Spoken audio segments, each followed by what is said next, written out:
Hi, I'm Kim Larmee. I'm the archivist here at Science of Mind, Archives and Libraries. I'm so happy to be here. When I got here, this archive is in great shape.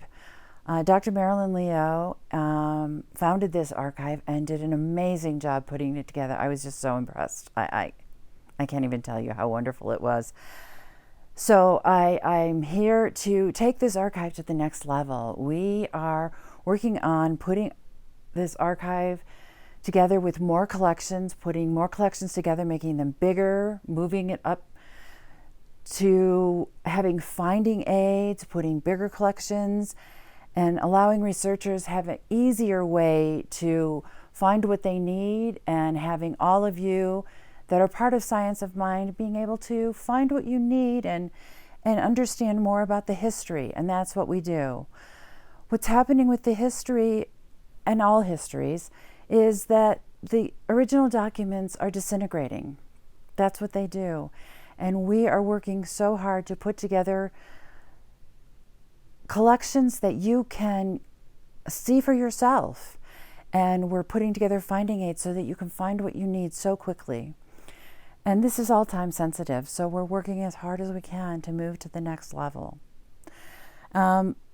We have not only manuscripts and papers and things, but we have reel-to-reel audio tapes of Ernest himself, where you can hear him. They're digitized, they're on the website. We have books in different languages. This Science of Mind is all over the world. It's in Russia, it's in South America, it's in Africa. This is a worldwide movement. We have books of songs, we have pictures, we have slides, we have all sorts of things in this archive. It's not just paper.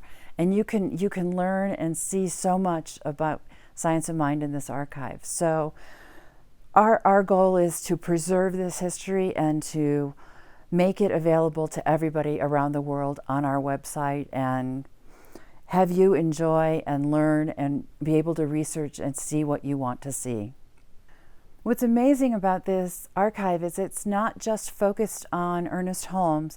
We have the history of the organization, we have the minutes of the board and the history of everything that's happened here. We have the split, unfortunately, but we also have the reunification and all the background on that. We have Asilomar. We have audio tapes of Ernest doing his radio show. We have the transcripts of that radio show where people have written in what they were doing and how it was changing as it was being recorded. We even have on those transcripts, which are amazing, people have drawn cartoons as they're waiting for tech to get ready. Those are so fun. And all sorts of things from different people who were involved. Correspondence, as people were talking back and forth as they're getting, doing the business of Science of Mind. And just amazing stuff as books are being created, which I will show you over in a minute. It's so amazing because we even have the class course materials to teach the classes for the youth, the children, the young children.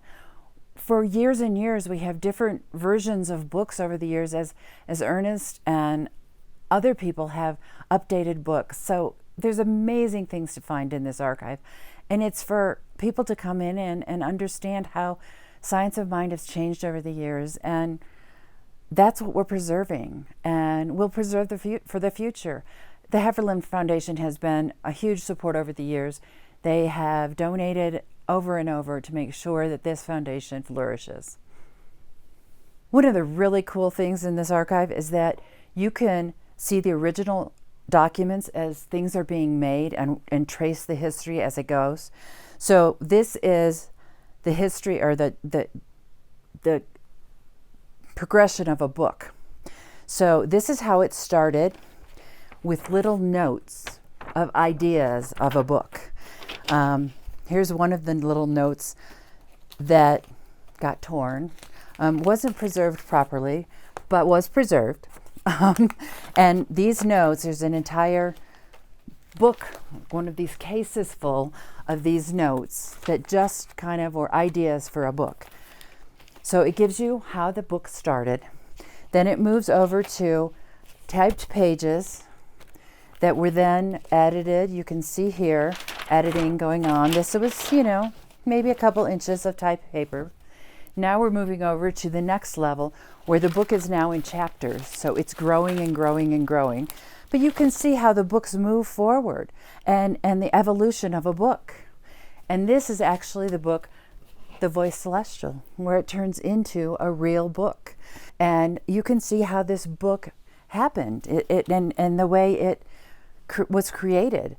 Amazing. And there's a lot of things here in the archive where you can see that, how things were created and the history of how things happened. And that's the amazing part of this archive.